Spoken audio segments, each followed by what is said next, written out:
the illusion, the ignorance is your inner world. Your inner world of thought and feeling. What goes on inside your head and heart, this is the illusion. And the reality is the outer world of the rivers and mountains and lakes. What do you see outside, that is real, and your inner world is the illusion. I don't think I like to hear that. I mean, how many times do we say to ourselves, go with your heart. If it feels right, it is right. You should do what you think is right. So, to be told that what you think is ignorance, and what you think is illusion, and is not based on reality at all, stop right there. I want to get off. I'm going home. I'm not going to hear any more. Just have patience and let's see. So here's an example to illustrate this point. We're going to follow two Indiana Jones archaeologist type personalities. You must have seen Indiana Jones in the films. Well, these two personalities, they have heard that there is a diamond in existence on this earth planet that is huge, so big. And not only that, they've been given clues as to where such a diamond could exist. And they want to find it. To find it, the wealth, the fame, the articles that'll be written about them, the joy. No, just think, you got a diamond that's priceless. I mean, Liz Taylor couldn't fit it on her ring, couldn't even wear it around her neck, it'd be drooping. So, but the thing is, these two individuals, these archaeologists, they were actually in competition to each other. They both were aware that both knew of the existence of this diamond, and so they set off to scour the world in order to find this diamond. It took them years. They went all over the planet, all over the world, searching. And as it turned out, they found themselves in deepest, darkest Africa. Standing side by side, coincidentally, they'd come to the same conclusion at the same time where the diamond actually was. And from where they stood, about 100 meters in the distance, they could see this glorious diamond set just inside a hill on the face of a cliff. It was sparkling. Well, for a moment they stood in awe.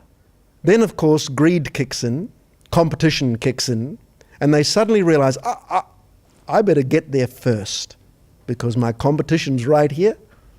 So they both set off running, leaping over vines, jumping over crocodiles, ignoring all the dangers of the forest, just running, their eyes firmly fixed on their prize. Well, one of them had to get there first, and one had to get there second. This is what happened. So the one who got there first swooped on the diamond, lifted it out of its enclave, and held it up in such triumph. See, I have got the diamond! And so, I mean, imagine if you won lotto, $1 million, you would probably do a little dance around your lounge. I won $1 million. You would. Maybe. But this diamond's worth millions and millions and millions. So the one who got the diamond, his mind was racing. Oh, really? I am so wealthy, I'll be so famous, I'll be giving after-dinner talks all around the world, I can get anything I want whenever I want. Okay, that's one personality. But what about the poor fellow who didn't get the diamond. What was he doing? Well, actually, if we're honest, his first thought was, are we alone? I could kill him. I could. But see, he was a good man. He couldn't. So he dropped that idea and dropped to his knees, basically. Why? Because the weight of disappointment was upon him. I didn't get the diamond. No money, no wealth, no fame, no glory. And in fact, while he'd been running around the world seeking out his diamond, he had spent all of his wealth in the pursuit. His wife had left him.